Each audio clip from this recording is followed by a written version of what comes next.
کسی اہم کام کے ہونے سے پہلے متنبع فرماتے ہیں۔ کوئی کام ہونے والا ہوتا تو سرکار پہلے اپنی امت کو آگاہ فرماتے، اس کی برکات بتاتے، اس کے بارے میں جو کچھ ہونے والا ہوتا سرکار پہلے تعلیمات ارشاد فرماتے، تاکہ جیسے کہ آئے وہ اہم معاملہ کوئی غفلت میں نہ پڑا رہے، کوئی یہ نہ کہے کہ ہمیں تو پتہ ہی نہیں چلا کہ اس کے اندر اتنی برکتیں ہیں۔ ایک تو اس لیے ہم بیان کریں گے کہ سرکار کی سنت ہے، دوسرا اس لیے کہ آنے والا معزز مہمان عام مہمان نہیں ہے بلکہ خاص مہمان ہے۔ ایک عام مہمان ہوتا ہے، آپ کو فون کرتا ہے کہ میں فلاں تاریخ کو آپ کے گھر آؤں گا، عام مہمان ہے، آپ آرام سے گھر پہ سوئے ہوئے ہیں، دروازہ کھٹکھٹاتا ہے، دستک ہوتی ہے، آپ اٹھ کے دروازہ کھولتے ہیں تو وہ مہمان دروازے کے اوپر کھڑا ہوتا ہے۔ آپ کہتے ہو یار آپ نے آنا تھا، مجھے تو پتہ ہی نہیں چلا، مجھے تو یاد ہی نہیں رہا کہ آج آپ نے آنا تھا، کیونکہ وہ مہمان عام ہے، اس کی کوئی زیادہ حیثیت نہیں ہے، اس نے خود فون کر کے آپ کو بتایا کہ اس تاریخ کو آؤں گا، لیکن آپ پھر بھی آرام سے سوئے ہوئے ہیں، وہ مہمان دروازے پہ آ گیا ہے، آپ کو فکر نہیں۔ ایک ہوتا ہے خاص مہمان، جس نے آپ کو فون کیا کہ میں آؤں گا، اب آپ دن گننا شروع کر دیتے ہیں کہ کب وہ دن آئے گا جب وہ خاص مہمان آئے گا۔ بیرون ملک میں ہے کسی کا بیٹا، وہ فون کرے کہ میں فلاں دن آؤں گا، تو اب آپ کو انتظار ہوتا ہے کہ وہ دن کب آئے کہ میرا بچہ آئے۔ فون کر کے روز پوچھتے ہیں ہاں بھائی بیٹا کیا حال ہے، کب آ رہے ہو، پھر وہ بتاتا ہے کہ فلاں تاریخ کو میں نے بتایا تو تھا کہ اس تاریخ کو آؤں گا۔ اب ایئرپورٹ پہ لینڈ کرتا ہے، ٹیکسی میں بیٹھ کے گھر کی طرف آ رہا ہے، ہر 5 منٹ بعد آپ فون کر کے پوچھتے ہیں یار ذرا پوچھو تو صحیح کہاں پہنچے۔ شدت ہوتی ہے نا، عام نہیں خاص مہمان ہے، 10 منٹ بعد فون کر رہے ہیں کہ کدھر پہنچے ابھی تک آئے نہیں، کیونکہ مہمان عام نہیں ہے بلکہ خاص مہمان ہے، اس کا انتظار کیا جاتا ہے، جیسے وہ گھر پہنچتا ہے پورا پروٹوکول اس کو دیا جاتا ہے۔ اسی طرح رمضان المبارک کا مہینہ عام نہیں ہے، خاص مہینہ ہے، نبی پاک نے خود بھی اس کا استقبال کیا ہے اور صحابہ کو اس کے آنے پر مبارکباد دی ہے، اور سرکار کی سنت بھی ہے جیسے ہی یہ مہمان تمہارے گھر پہنچے اللہ کا شکر بھی کرو اور دوسروں کو مبارکباد بھی دو کہ اللہ نے ہمیں پھر سے یہ عنایت کر دیا ہے کہ اللہ نے پھر سے ہمیں یہ مہینہ برکتوں والا عطا فرما دیا ہے۔ مہمان خاص ہے اس لیے اس کا پروٹوکول بھی خاص ہے۔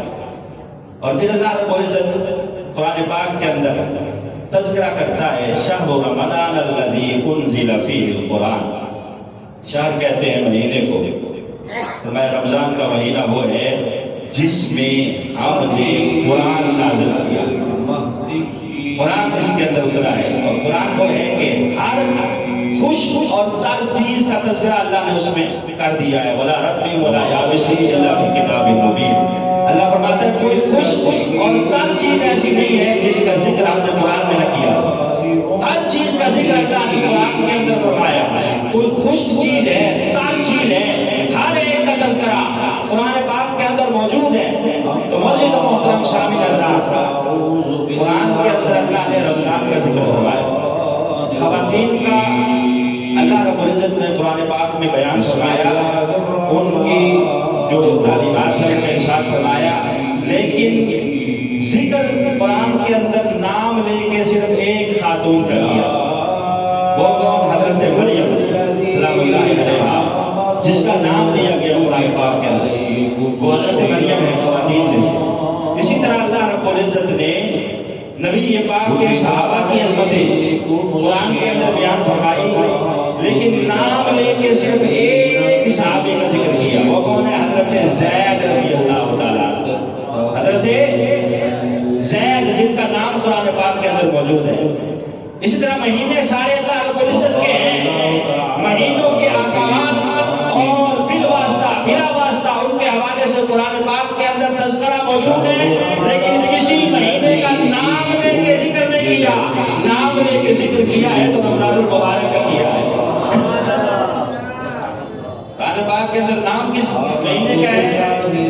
رمضان کا، تو پتہ چلا کہ قرآن رمضان کے اندر ہے اور رمضان قرآن کے اندر ہے۔ قرآن رمضان میں اترا ہے اور قرآن کے اندر رمضان کا تذکرہ اللہ رب العزت نے فرمایا، اور یہ دونوں وہ چیزیں ہیں، قرآن اور رمضان قیامت کے دن اپنے چاہنے والے محبین کی شفاعت کر رہے ہوں گے، ہاتھ پکڑ کے انہیں جنت کی طرف لے جا رہے ہوں گے۔ قرآن بھی شفاعت کر رہا ہوگا اور رمضان بھی شفاعت کر رہا ہوگا۔ حضرت محدث ابن جوزی آپ فرماتے ہیں کہ اللہ رب العزت نے حضرت یعقوب کو 12 بیٹے عطا فرمائے، 12۔ ان 12 بیٹوں میں سب سے زیادہ محبت انہیں حضرت یوسف علیہ السلام سے تھی۔ جس طرح انہیں حضرت یوسف کے ساتھ محبت تھی، اسی طرح اللہ کو بھی 12 مہینوں میں سے رمضان المبارک کے ساتھ محبت ہے۔ اور آپ فرماتے ہیں کہ حضرت یعقوب نے مصر میں جب یوسف کو تخت پہ بیٹھے ہوئے دیکھا، جب آئے نا مصر میں اپنے بیٹے کو دیکھا تخت پر براجمان ہے، یہ وہ جگہ، وہ علاقہ جہاں پر ان کی بولی لگ رہی تھی، آج اللہ نے انہیں اسی علاقے کا بادشاہ بنا دیا ہے۔ حضرت یعقوب دیکھ کے خوش ہوئے اور ایک بیٹے حضرت یوسف کی وجہ سے 11 بیٹوں کی غلطیوں کو معاف کر دیا کہ جو جو تم نے کیا جاؤ تمہیں معافی ہے۔ حضرت محدث ابن جوزی فرماتے ہیں اسی طرح اللہ قیامت کے دن ایک رمضان المبارک کے مہینے کی وجہ سے باقی مہینوں کی غلطیاں بھی معاف فرمائے گا۔ حضرت علی المرتضیٰ رضی اللہ تعالیٰ آپ فرماتے تھے کہ اللہ نے اگر اس امت کو جہنم میں جلانے کا پروگرام بنایا ہوا ہوتا تو کبھی اس کو رمضان عطا نہ فرماتا۔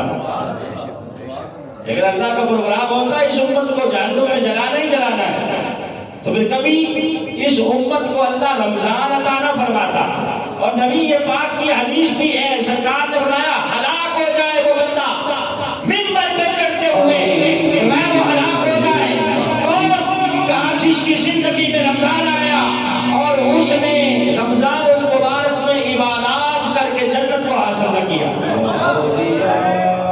بڑا ہلاک ہو جائے وہ بندہ۔ دوسرے نمبر پر کون؟ فرمایا جس نے بوڑھے والدین پائے اور خدمت کر کے جنت حاصل نہ کی۔ تیسرے نمبر پر فرمایا ہلاک ہو جائے وہ بندہ کون؟